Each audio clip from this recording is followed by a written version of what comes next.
కాక ఈ రోజంతా కూడా సేవకుల మీటింగ్ జరిగితే దాంట్లోకి వెళ్ళి దానిలో పరిశుద్ధతతో పాల్గొని మళ్ళీ మీ మధ్య రావడానికి ఆ దేవాది దేవుడు అవకాశం ఇచ్చి కల్పించినందుకు నేను ఎంతైనా రుణస్తుని.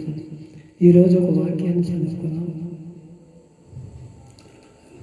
చదవటానికి ఇష్టపడండి, లేకపోతే వినటం వల్ల విశ్వాసం కలుగును, చదవటం వల్ల జ్ఞానం కలుగునని లేఖనాలు తెలియపరుస్తున్నాయి. కీర్తన గ్రంథము 119వ కీర్తన 147వ వచనాన్ని నేను చదువుతున్నాను. అందరూ కూడా బైబిల్ ఇంటి తీసి చదవటానికి ఇష్టపడండి. కీర్తనల గ్రంథము 119వ కీర్తన 147వ వచనం. తెల్లవారక మునిపే మొర్ర పెట్టి తిని నీ మాటల మీద నేను ఆశ పెట్టుకొని ఉన్నాను అంటున్నాడు. ఇక్కడ ఎవరో దావీదు గారు తెల్లవారు లెగాల్సిన పనే ఉంది ఆయనకి. ఆయన రాజయ్య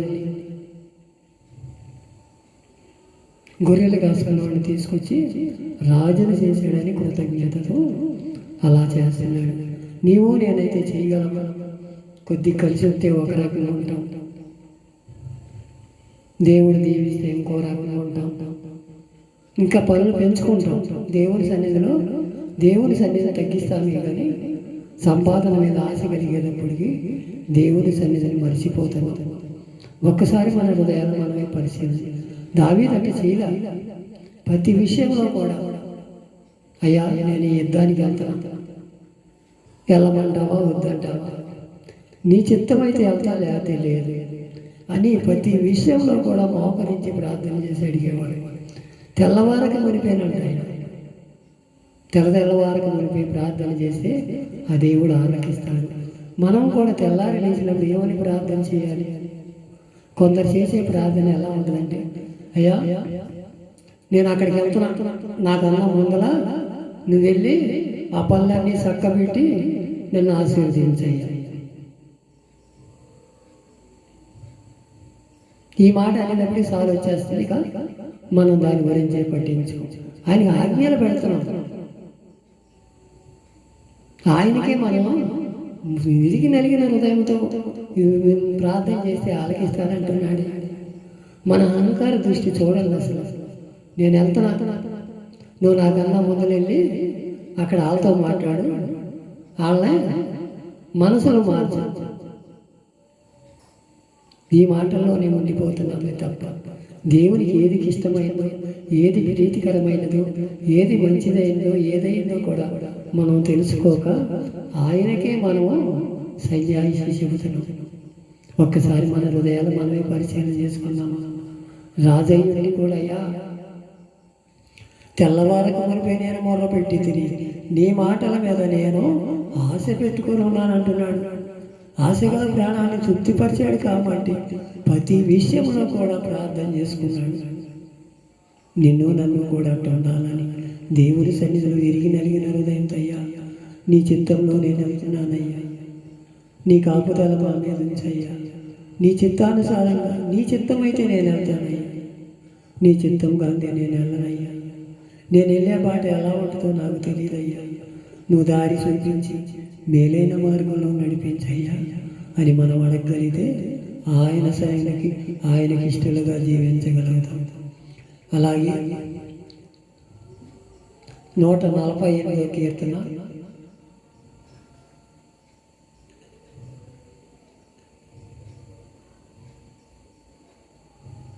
148, 150 అదే కీర్తన.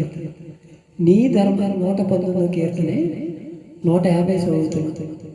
నీ ధర్మశాస్త్రమును త్రోసివేసిన వారు నా వద్దకు సమీపించుతున్నారంట. ధర్మశాస్త్రం అంటే నేంటో లెక్కలేనితనం, బైబిల్ అంటే నేంటో లెక్కలేనితనంగా ఉంటున్నాం ఈరోజు. ఆయనే పదాజ్ఞలు పాటించమంటున్నాడు. నిన్ను వలే నీ పొరుగు వాళ్ళు ప్రేమించమంటున్నాడు, తల్లిదండ్రులు ప్రేమించమంటున్నాడు. అదేగా మనం కోరుకునేది. ఆయన బలులు అర్పించమంటలా, నైవేద్యాలు పెట్టమంటలా, నిన్ను నన్ను ఉన్నతమైన స్థానంలో చూడాలని, ఆయనకి ఇష్టలుగా జీవించాలి. తెల్లవారికి మనకి మనం ఏ కూర్చోవాలి, ఆయన ఎప్పుడైనా ఆయన ముఖ దర్శనం చూడగలిగి ఆయనకు ప్రార్థన చేయగలిగితే యెహోవా సమీపముగా ఉంటాడు. నేను సమీపంగా ఉంటాను. నీ హృదయం అనే మస్టుని మలినాన్ని తీసివేసుకొని నా సన్నిధిలో నిందారహితుడివై యథార్థుడవై ఇరిగి నలిగినతో హృదయముతో ప్రార్థన చేస్తే ఆలకిస్తానంటున్నాడే. మన అహంకారం, అసూయ, నేనే గొప్ప సేవకుని, నేనే గొప్ప సేవకురాన్ని, దేవుడు నా మాట వింటాడు అనే అహంభావాలలో ఉంటే పాతాళానికి వెళ్ళిపోతాం. సౌలు కూడా అదే పరిస్థితి కదా. దీవించబడ్డాడు. గాడిదలు దోసుకునేవాడిని ఇశ్రాయేలు ప్రజలు మొదటి రాజుగా చేశాడు. కొద్దిగా సంపాదించే వాటికి ఎక్కడ లేని అహంకారం వచ్చేసింది, అసూయ వచ్చేసింది, ద్వేషం వచ్చేసింది. అసలు ఆయన చెప్పిన మాటే లెక్కలేని తనంగా అయిపోయాడు. అందుకే దీవించబడలేకపోవటానికి కారణం. ఇక మీదటైనా మారతావా? నీ ఆజ్ఞలు సత్యమైనవయ్యని 151లో అంటున్నాడు.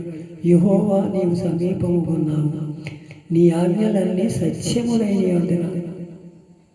అదే 119 కీర్తన 151లో కూడా ఇదే అంటున్నాడు. యెహోవా సమీపముగా ఉన్నాడు, నీ ఆజ్ఞలు సత్యమైనవి అంటాడు. ఆయనే నేనే సత్యమును, నేనే జీవమును, నేనే మార్గం అంటున్నాడే. మనం అది తెలుసుకోలేక, దానిలో మనం నిలవలేక, దేవుని సన్నిధిలో కనిపెట్టుకుని ప్రార్థన చేయలేక ఎన్నో తెప్పలు. 10 నిమిషాలు ప్రార్థన చేస్తే తర్వాత చేయలేము. ఒక బైబిల్ చదవటానికి నిద్ర వచ్చేస్తుంది. ఎక్కడికన్నా సినిమాలకి, షికార్లకి, ముసలమ్మల ముచ్చట్లు పెట్టుకోవడానికి గంటలు టీవీలు చూస్తాగి, సెల్ ఫోన్లో మాట్లాడతాగి గంటలు ఇచ్చేస్తాం. కానీ దేవునికి ప్రార్థనే చేయటం. అందుకే మన జీవితాలు దీవించబడపోవటానికి కారణాలు ఇవే. నీ ధర్మశాస్త్రాన్ని నేను పాటిస్తానయ్యా, నీ బైబిల్ గ్రంథమును నేను ప్రతిష్ఠిస్తానయ్యా, నీ వాక్యం అనే ఉదక స్థానంతో నన్ను నింపును ఆయన అడగగలిగితే ఆయన సమృద్ధైన జీవం ఇవ్వగలగటానికి ఇష్టపడుతున్నాడు. ద్వితీయోపదేశ కాండం 4:7 పడదు. ఎలా అనగా మనం ఆయనకు మొర్ర పెట్టినప్పుడల్లా మన దేవుడైన యెహోవా సమీపముగా ఉన్నట్టు మరి ఏ గొప్ప జనముకు ఏ దేవుడు సమీపముగా ఉన్నాడని అడిగాడు. మోషే గారు అడుగుతున్నాడు,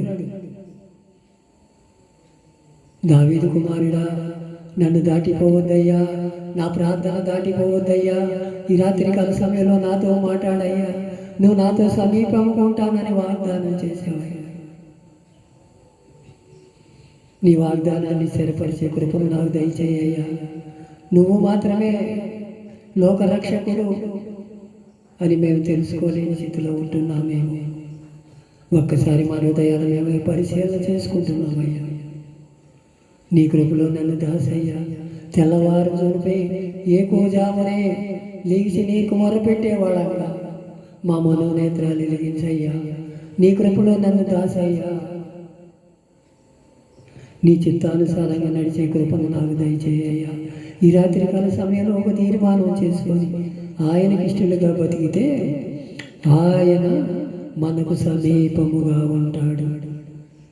నిన్ను నన్ను తోసివేసేవాడేం కాదు, నిన్ను నన్ను హింసించేవాడేం కాదు, నిన్ను నన్ను దూరం చేసుకునేవాడేం కాదు. నువ్వు ఎన్ని పాపాలు చేసినా, నేను ఎన్ని పాపాలు చేసినా ఇంకా మారుతాడు నా బిడ్డ, ఇంకా మారుతాడు నా బిడ్డ,